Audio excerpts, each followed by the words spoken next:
En este vídeo vamos a abrir un melón, un melonazo. Y no me refiero a este melón de aquí, que tiene muy buena pinta y tengo que cortarlo para guardarlo en un tupper y poder disfrutarlo por las mañanas. Me refiero más bien al melón de ¿por qué no soy historiador? No me considero historiador y no pretendo hacerme pasar por uno. No tengo la carrera de historia, no he pasado años encadenado a una biblioteca universitaria bebiendo café recalentado para sobrevivir a un trabajo de fin de carrera, ni me he dejado la vista descifrando pergaminos del siglo XV bajo una luz mortecina en un archivo polvoriento. No soy un héroe académico que revoluciona la visión del pasado con un artículo publicado en una revista que solo leen otros 5 especialistas. ¿What? Y sin embargo, aquí estoy, hablándote de historia. Y es aquí donde empieza el debate. ¿Puede alguien sin el título colgado en la pared divulgar sobre el pasado? ¿Es un sacrilegio meterse en estos jardines sin las credenciales adecuadas? ¿O acaso la historia no es patrimonio exclusivo de las aulas, sino una conversación abierta que cualquiera, con el rigor debido, puede y debe mantener? Porque claro, ser historiador no es solo saberse fechas, es algo además que los propios historiadores odian. Oye, tú que has estudiado historia, dime qué pasó en la playa de mi pueblo hace 4 siglos. How the fuck do I know? Ser historiador es conocer los métodos, contrastar las fuentes, conocer tus propios sesgos, aplicar un método y, bueno, pues eso, entender un contexto. Y ahí es donde muchos divulgadores, incluido yo, pues nos movemos en la cuerda floja. ¿Podemos contar bien la historia sin caer en simplificaciones, tópicos o, peor, meteduras de pata épicas? Este vídeo no es una excusa para decir, bah, da igual el rigor, sino todo lo contrario. Es un recordatorio de que si no eres historiador, tienes que ser el doble de cuidadoso, porque el altavoz de internet puede amplificar tanto lo bueno como las barbaridades, de las que ninguno estamos exentos. Así que en este vídeo vamos a abrir este melón. Pero no este melón, eso lo haré luego. Vamos a abrir el melón de por qué este debate importa. ¿Qué desventajas tiene hablar de historia sin la bata blanca de un historiador? ¿Y qué ventajas puede tener hablar de historia desde fuera del gremio? Bienvenidos a un nuevo vídeo en el que, como siempre, vamos a hablar de historia y de cultura popular, pero hoy lo vamos a hacer en modo de reflexión. Si quieres me escuchas y si no, pues te vas a hacer lo que estabas haciendo. Hoy vamos a meter el dedo en la llaga, lo cual puede ser un tema que hay que tratar y que hay que abordar, o, bueno, puede ser una auténtica bomba de relojería en Twitter. ¿Solo un licenciado en historia puede hablar de historia sin que le caiga una lluvia de críticas? ¿Hace falta un título para ejercer la profesión? ¿O basta con saber lo que haces y demostrarlo? ¿Dónde está la línea entre historiador y divulgador? ¿Son primos cercanos o viven en barrios distintos y solo se ven en Navidad? ¿Y por qué exactamente todo este asunto levanta tantas ampollas? Vamos a hablar de estas cuestiones, vamos a revisar algún caso, vamos a poner algún ejemplo, vamos a compararlo con mi propia formación y vamos a hablar de por qué este debate importa, por qué hay piques académicos con este tema. Vamos a comparar puntos de vista y sobre todo es que esto es importante porque, bueno, afecta al modo de cómo consumimos historia y cómo nos enteramos de nuestro pasado. Porque si la historia es de todos, es la memoria de todos, ¿quién tiene derecho a contarla? Así que vamos a hablar de este tema tan divisivo en redes. ¿Cómo se divide una pizza para un número impar de gente? Y que salga bien, además. Sí, y también vamos a hablar de cómo esto de quién aborda la historia y cómo divide mucho en redes también. Hace tiempo, más de un año, ya Jordi Wild me entrevistó en su podcast, The Wild Project. No sé si os suena, es un chaval que está empezando en esto de los podcasts. Y le va bien. Y la cosa es que aclaramos en el podcast que yo no soy historiador, pero él aclaró que para posicionar bien el vídeo, pondría que sí. Aunque estaba bien aclarado. Esto es obviamente un clickbait que no se esconde. ¿Hasta qué punto es clickbait algo que se dice que, oye, es que esto es clickbait? Y creo que se hace en beneficio de algo mayor, que es que la historia llegue a esa gente que le importa muy poco la historia. Que, bueno, se intente comunicar que la historia no es tan así, no es tanto como lo vemos en Hollywood, que hay muchos mitos rondando por ahí, que las propias películas perpetúan y nosotros nos creemos y los vamos repitiendo, y que al final no es todo tan así. Si logramos llegar al público general, que es la idea, cuando hacemos divulgación o no, bueno, pues eso, el criterio está en la propia audiencia, ¿no? Divulgar va un poquito de esto, de ir a la gente que en principio no está tan interesada en un tema. O sí, pero no quiere profundizar. Pero vamos, que en otros medios de comunicación también me han entrevistado a mí y a otros divulgadores y acaban escribiendo que somos historiadores, porque, bueno, supongo que es lo cómodo o genera más visitas. La cosa es que yo recibí algunos comentarios en redes diciéndome, básicamente, no vayas de historiador porque no lo eres. Y bueno, tienen razón, no soy historiador. No lo soy, no pretendo serlo, no pretendo hacerme pasar por uno. Creo que el mundo de los historiadores esquiva una bala si yo no me dedico a esto. Y por otra parte es que yo me considero divulgador. Y claro, esto abre la pregunta, entonces, ¿qué es ser historiador? Definir las cosas por lo que no son, pues no es la mejor manera de hacerlo, porque ser historiador, pues no es ser una tostadora o una oferta para conseguir cursos de dudosa moralidad sobre crecimiento personal e inversión en criptomonedas. Cosas no se definen por lo que no son, pero es que yo no soy historiador, ¿vale? Eso es lo primero que me sale decir. Si a alguien le preocupa mi currículum, esta es mi formación. Soy licenciado en Derecho y Periodismo. Y Comunicación Audiovisual. Estudiaba Derecho por la mañana y Periodismo por la tarde, pero como periodismo me pareció una carrera absurdamente fácil, y te diré que hasta inútil, para rellenar los huecos por la tarde me apunté también a Comunicación Audiovisual. Así que bueno, me saqué las 3 carreras. También es verdad que yo me las saqué en una universidad privada, así que puedo entender los chistes y las bromas sobre que ahí todo es más fácil. Un día puedo hacer un vídeo de cómo es la experiencia de estudiar ahí, porque yo estudié ahí sin ser de este mundillo, porque básicamente mi padre trabajaba ahí, le contrataron en la universidad y yo pagaba 0. Es decir, me salió totalmente gratis toda mi formación, incluso más gratis que en la pública toda mi formación universitaria. Y yo la verdad es que me sentía ahí como un explorador cuando pide a gente de otro mundo que le hable de su cultura. Pero la historia es que periodismo, sea en la privada o en la pública, es algo absolutamente, facilísimo. De verdad, es que absolutamente cero esfuerzo necesitas para sacarse esta carrera. Pero lo que quiero decir es que entre todas esa formación, en todas esas carreras, no está historia. Es cierto que tengo la ventaja de que mis padres sí se han dedicado a la historia, entonces mi casa siempre ha estado llena de libros, de historia, y bueno, pues algo se me ha quedado, un poco aunque sea. Tras eso, me saqué un máster en periodismo cultural, es decir, hacer periodismo sobre campos culturales, ya sea cine, música, videojuegos, y divulgar sobre eso. O sea que por ahí sí que puedo defender que algo de mi formación tiene que ver con esto, de hablar al gran público de cuestiones que a veces pueden ser un poco complejas. Después de eso me matriculé en un programa de doctorado donde aprendí mucho sobre el uso de fuentes, mucho más que en periodismo porque en cualquier sitio se puede aprender más de cualquier cosa que en la carrera de periodismo, pero me di cuenta que eso no era para mí. Los programas de doctorado y las universidades es como la sede de un partido político, todo mamoneo, favores y amiguismo. Mis respetos a todos los que habéis pasado por ahí. Tras eso, decidí dejar el mundo de la comunicación y acabé trabajando en facturación en IBM, donde estuve 5 años. Lo gracioso de todo esto es que para entrar en esta multinacional me hicieron una prueba de inglés, que sin problema porque hablo inglés, y una prueba de francés, que sin problema, pero una vez pasado el examen de francés me metieron a trabajar en el equipo de Alemania. Pero bueno, por suerte hablaban inglés, cosa que los franceses no tanto, por cierto.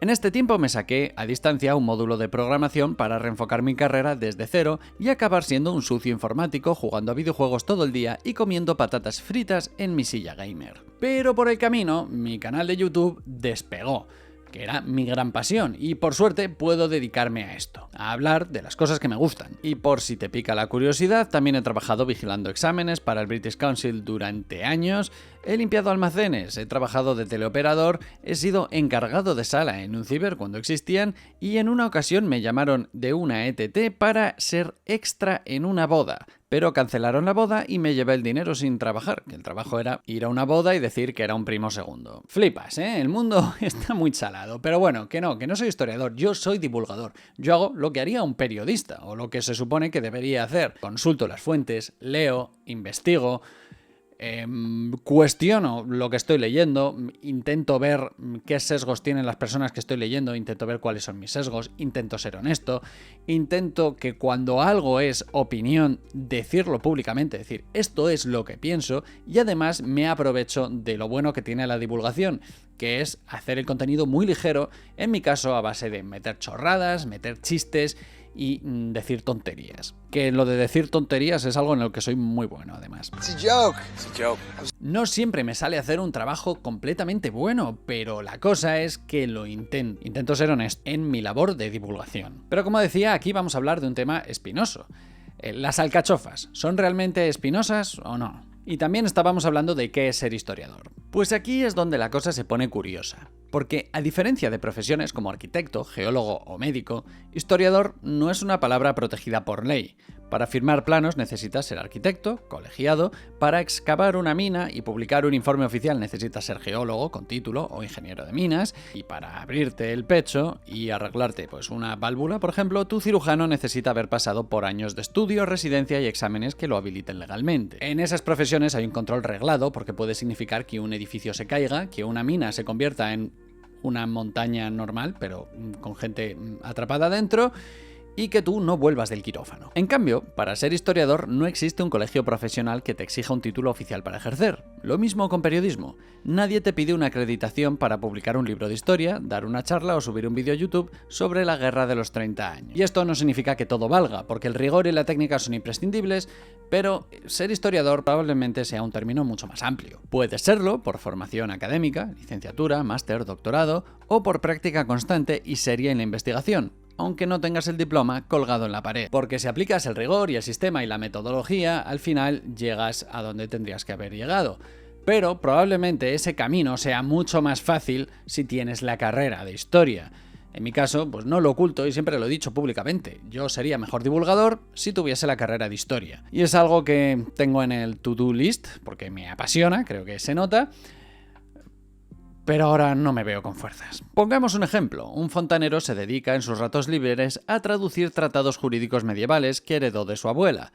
Consulta fuentes para poner el contexto de esas obras, duda de esas fuentes y se pregunta qué sesgo tiene, consulta especialistas, todo esto muy simplificado, claro, y descubre que en su pueblo hace 1000 años existía la tradición de tocar la gaita a las vacas hasta el amanecer el tercer domingo de cada mes y si no lo hacías tenías que pagar una multa. Al principio confundió la gaita con una guitarra eléctrica, pero luego vio que la guitarra eléctrica era más moderna, luego contrastó las fuentes con la gente de los pueblos de al lado para añadir más información y descubre que esa tradición pues existía en más pueblos y oye, no ha cambiado la historia, pero al menos la gente de su localidad pues sabe algo más de su pasado. Publica la información, que a su vez es revisada y oye, sabemos un poco más de nuestra historia. Es un ejemplo rarísimo, pero bueno, creo que se me entiende. Y más o menos, pues ahí ha habido un método. ¿Vale menos su aportación porque no tiene la carrera de historia? Diría que no. ¿No tiene derecho a investigar esto porque no tiene el título? Pues también diría que no. Es más, seguramente nadie hubiese investigado esto. ¿Le convierte eso en historiador? No diría que es su profesión, porque su profesión era fontanero. ¿Habría hecho seguramente esa investigación mejor si hubiera tenido la carrera de historia y un máster en leyes raras de la Edad Media? Sí, porque habría tenido muchas más herramientas para andar ese camino. Y pongo otro ejemplo. Si alguien escribe un tratado sobre la historia del jazz o del heavy metal, ¿está hablando de historia o simplemente es alguien que habla de música? ¿Tiene que doctorarse de eso para que se considere historia? Así que, a la definición que viene en muchos diccionarios de historiadores el que escribe historia, pues supongo que habría que añadir que es la persona que además sigue un método, que sigue un cierto criterio a la hora de abordar la historia. Y a lo mejor que vive de ello, que ya es un sueño para muchos, claro, tal y como está pagada la historia, por lo menos en España, no sé en otros países. Y esto es algo que lleva años sobre la mesa. Este cactus. Y mira que lo riego poco, y tiene poca luz, pero aguanta bastante bien. Y también lleva sobre la mesa mucho tiempo este debate en la historia y en mi campo, el periodismo. ¿Qué es ser periodista? Hay licenciados en periodismo, pero también reporteros en carrera que han hecho investigaciones brillantes. El título te da herramientas y te entrena en un método, pero no es un pasaporte exclusivo para la verdad. Entre otras cosas porque el título de periodismo no sirve para absolutamente nada. Periodismo debería ser un máster. Tú te formas en algo y luego si quieres hablar de ese algo, te pones a hablar de ello. Si quieres hablar de historia, lo óptimo sería sacarse historia y estudiar un máster de comunicar historia. Eso sería perfecto. Por lo menos si no queremos creer que la facultad de periodismo es una estafa piramidal. Pero bueno, esta es mi teoría, ¿eh? No todo el mundo está de acuerdo con esto. Supongo que tanto la historia como el periodismo se diferencia en que al final las conclusiones tienen el sesgo, y ese sesgo que todos tenemos, y eso puede contaminar nuestra tesis de forma más amplia que en otros campos. En la ciencia la cosa es que, bueno, es todo mucho más exacto, ¿no? O las bacterias se comportan de una forma determinada o no, o unas partículas, o la luz. Bueno, es que la luz, claro, es también como partículas, pero también es una onda. Bueno, en general la ciencia es mucho más exacto. Es más, haced la prueba con vuestro grupo de amigos. Cuando discutáis sobre algo, si es de derecho, historia, periodismo, educación, verás que todos se sienten con la confianza de opinar, aunque no tengan ni puñetera idea. Pero eso no pasa cuando sale un tema de física, por ejemplo. Es porque todo aquello que tiene un componente social, como vemos que todos podemos hacerlo porque todos formamos parte de ellos, y con la historia igual, pues nos sentimos como que podemos hablar de esto. Y un día también podría hacer un vídeo sobre lo absurdo que es lo de distinguirse de yo es que soy de ciencias, yo es que soy de letras. Es una cosa que me da muchísima pereza, de verdad. Pero bueno, es otro tema. Pero por favor, no digáis yo es que soy de ciencias o yo es que soy de letras como excusa para la ignorancia. Como decía, en la historia pasa igual que con el periodismo. La diferencia está en la calidad del trabajo, la capacidad para manejar fuentes y la honestidad intelectual. La gran diferencia respecto a médicos, arquitectos o geólogos es que en historia los errores no matan físicamente, pero sí pueden distorsionar nuestra comprensión del pasado, alimentar mitos o justificar ideas un poco peligrosas. Aunque cualquiera pueda llamarse historiador, pues no implica que todos hayan seguido un rigor y una honestidad necesaria para abordar nuestro pasado. Y hay que aceptar también que todos tenemos sesgos y que si metes la pata en la comunidad académica, pues te lo va a señalar. También en redes, pero ahí probablemente lo hagan con un poquito menos de educación, porque bueno, vivimos en el mundo en el que vivimos. Very polite. You're very polite. ¿Solo un licenciado en historia puede hablar de historia sin que le caiga encima una tormenta bíblica de críticas? Pues depende a quién le preguntes. En un mundo ideal, cualquiera que investigue a fondo, contraste fuentes y presente conclusiones con rigor, debería poder hablar de historia sin que le miren como si estuviera fabricando tazas con amianto. Pero vivimos en un mundo donde el título universitario se sigue viendo como el carnet VIP que te permite entrar en el club de los que pueden opinar en serio. Y este carnet tiene un enorme valor. Un historiador titulado ha pasado años leyendo fuentes, ha pasado años estudiando métodos, siguiendo debates académicos, aprendiendo de una manera que es mucho más complicada que un vistazo rápido en Wikipedia. Pero eso no quita que esté exento de posibles errores y a su vez la ausencia de este título no te quita tampoco que puedas tener rigor. Supongo que a veces hay que destapar las cosas aunque nos parezcan complicadas, como por ejemplo destapar los botes de miel, que es realmente difícil porque se queda pegado. Pero al final merece la pena, como en este debate. ¿Hace falta un título para ejercer una profesión? En algunas sí, y con razón, y en otras no, porque bueno, nadie quiere que su cirujano haya aprendido viendo vídeos en YouTube. Hay divulgadores sin carrera de historia que trabajan con un rigor que muchos historiadores envidiarían, y hay historiadores que también han metido la pata hasta el fondo. Pero es mucho más fácil que metas la pata hasta el fondo si no tienes la carrera. Eso es lo que quiero. Es que me estoy dando vueltas en torno a lo mismo. En la divulgación histórica, el público no te pide operar un corazón, no te pide que opines siquiera, te pide que cuentes bien una historia real. Y para eso lo que pesa es el trabajo de investigación, la honestidad con las fuentes y la capacidad de comunicar bien. Y ahí, amigos, es donde creo que brillan los divulgadores, porque creo que hace falta más talentos para hacer que la historia brille. Y sobre todo, muchos han tenido profesores de historia que no saben comunicar, que se pierden en sus discursos, que deciden que su clase de historia es más bien una clase de política, que deciden que hay que memorizar y memorizar sin comprender el contexto. Profesores que simplemente leen lo que tienen delante. Profesores que no intentan que sus alumnos se planteen por qué las gentes de otros tiempos pensaban como pensaban. Y ahí me pregunto yo, ¿dónde está la línea? ¿Por qué el aguacate un día está absolutamente durísimo y al día siguiente está blandísimo que da asco? Y también, ¿dónde está la línea entre historiador y divulgador? Digamos que son como primos, pero de esos que llevan vidas muy distintas. El historiador vive en el archivo, lee idiomas muertos y publica en revistas que solo leen otros historiadores. El divulgador vive en la calle, en YouTube, en podcast, y traduce todo eso a un lenguaje que entiende cualquiera. I understand. El problema es que a veces los divulgadores simplificamos demasiado y ahí el historiador pues arquea una ceja y dice, oye, ¿qué estás diciendo? Y claro, a veces también el historiador es tan críptico que solo otro historiador sabe de qué leches está hablando. Ser divulgador muchas veces es la versión fácil, pero también estás en un fuego cruzado. Porque el público general enseguida te dice, tío, no lo he entendido, esto es muy complicado.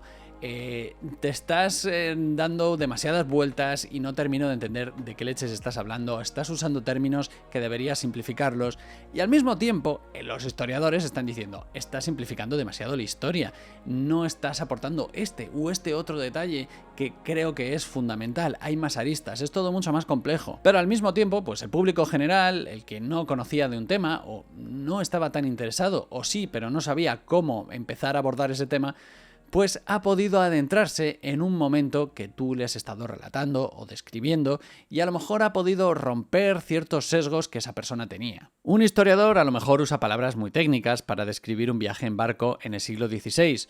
Usaría palabras como un galeón, navío y todo un montón de herramientas técnicas que se usan en la navegación.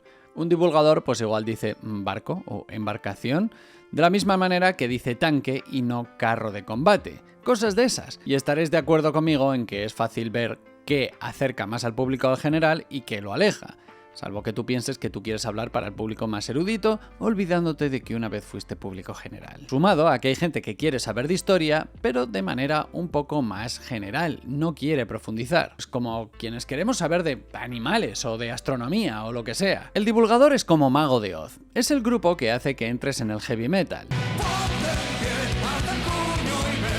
Nadie empieza en el metal con Cannibal Corpse, salvo que estés loco. Entra por Bon Jovi, por AC/DC. El divulgador es Gladiator. Está llena de errores históricos, pero te despierta el interés por la antigua Roma. Usando una analogía, el divulgador es las pipas y la litrona en el parque con tus amigos, a lo mejor fumando María. Y luego ya tú, si quieres, pues pasas a pincharte. Fuera de bromas, creo que el gran éxito de un divulgador es bastante irónico. Es hacer clic, dar con la tecla y que alguien que en principio no estaba interesado en un tema diga, ahí va, qué interesante es esto. A lo mejor le gusta tanto que decide investigar más. Puede que incluso estudiar historia, yo qué sé, estudiar un máster, sacarse un doctorado y luego que pasen los años y vuelva a ver ese vídeo que le hizo clic y diga, esto no es tan así o no es todo lo preciso que yo recordaba. Y a lo mejor incluso puede corregirte ese vídeo. Es un éxito bastante irónico, pero creo que es un éxito. Y sobre todo que esa persona verá que es un vídeo básico. Pero la capacidad de generar ese atractivo diría que no la tiene todo el mundo. Habría que preguntarse también por qué muchos de los divulgadores más conocidos en YouTube o en YouTube hispano no son licenciados en historia, sino en periodismo, audiovisual o cosas más variadas, pero sin embargo sí logran acercar la historia de la misma manera que los youtubers con el título. Por ejemplo, Tamayo no ha estudiado periodismo y su documental de cómo cazar a un monstruo es una obra maestra del periodismo español. O por ejemplo, mis libros de divulgación, que acercan la historia al público general y están disponibles en Amazon y en tus librerías de confianza. Publicity. ¿Y por qué este tema levanta ampollas? El tema de la tortilla, ¿con cebolla o sin cebolla? ¿No podemos disfrutar de las dos? ¿Y por qué importa quién es historiador de verdad? Porque, en el fondo, hablamos de autoridad. ¿Quién tiene el derecho de narrar el pasado? Para algunos, sin título no hay derecho a voz. Para otros, la historia es un patrimonio colectivo y cualquiera con rigor puede contarla. El choque llega cuando el divulgador pues, se mete un poquito en el campo académico y el historiador cree que están pisando su terreno. Sobre todo, que están banalizando su terreno. Es un poco una pelea de egos, la verdad, también de métodos y un poquito de miedo. Porque a veces yo tengo la sensación que la historia que se debate en las aulas no es desde luego la historia que llega al público general. Creo que entre lo que hay en las aulas y lo que hay en la sociedad o en la ficción en general, que yo lo que hago es historia a través de la cultura popular, pues creo que son mundos muchas veces mucho más separados de lo que nos gustaría. Y también es polémico porque estamos hablando de trabajo. Pero amigo, lo siento, salvo profesiones regladas, como decir, no existe tal cosa como la intrusión laboral. Existe hacer bien tu trabajo o no. Well done. Y esto obviamente pasa en muchos campos. Muchos ingenieros acaban programando. Gente que ha estudiado ciencias ambientales acaba programando. Los físicos también. Hace falta mucha gente programando. Igual ahora ya menos, con ChatGPT. Si tienes una manera interesante de ver la vida, puedes escribir tu tratado de filosofía, aunque no tengas la carrera. Y esta viniese muy bien para hacer mejor tus reflexiones. Habría que preguntarse, por ejemplo, llevándolo a mi campo, ¿hace falta 3.000 periodistas licenciados al año? Cuando el mercado laboral no puede asumir esa cantidad de gente, ¿hay espacio para que trabajen y es más, merecen ese espacio? porque sí, por el hecho de haberse sacado la carrera, teniendo en cuenta que, y yo lo digo sin vergüenza, periodismo es una carrera que se la puede sacar un border collie, ni siquiera un border collie porque son los más inteligentes, un gran danés. Lo matriculas en primero y al cabo de 5 años se saca la carrera igual. Y al final, una carrera tan sencilla, tan pobre en conceptos y realmente tan fácil, hay mucha gente diciendo, oye, deberías contratarme a mí porque me he sacado este título. Cuando a lo mejor mucha gente que no se ha sacado ese título es mucho mejor, porque ha tenido otras experiencias vitales, otra formación o sabe más de un tema. O simplemente ha leído, porque sí, en periodismo hay mucha gente que no lee. Así que en mi opinión lo que tienes que hacer es contratar al que es bueno. Pero esto es opinión. Y supongo que los historiadores el debate es parecido. Creo que es mucho más fácil ser mejor, ser bueno, si tienes la carrera. Pero estoy convencido que todos aquellos que tenéis la carrera, pues también habréis visto gente que se ha sacado la carrera y diréis, madre mía, con este igual no es tan bueno o no merece ese puesto porque sí, por el hecho de exigirlo. Y yo sé que muchos historiadores van a pensar, tú lo que estás planteando en este debate es la legitimidad de hablar de lo que te dé la gana sin consecuencias. Yo sé que mucha la gente lo va a pensar y no va a querer cambiar de opinión y creen que me voy a llevar el gato al agua. ¿Puedes venir un momento a la bañera? Que tengo que llevarme el gato al agua. Es para hacer un chiste en YouTube. No, mejor no voy a hacer esto, no voy a meter el gato en el agua. Lo que quiero decir es que muchos, pues, no los voy a tener en el bote. En este bote de mermelada que me he comprado, de naranja. Y tampoco en la vida real, es que no les voy a convencer. Y está bien, pero quiero decir que hay un debate. Están en su derecho de pensarlo, pero bueno, es un debate que siempre va a surgir de vez en cuando porque no tiene fecha de caducidad.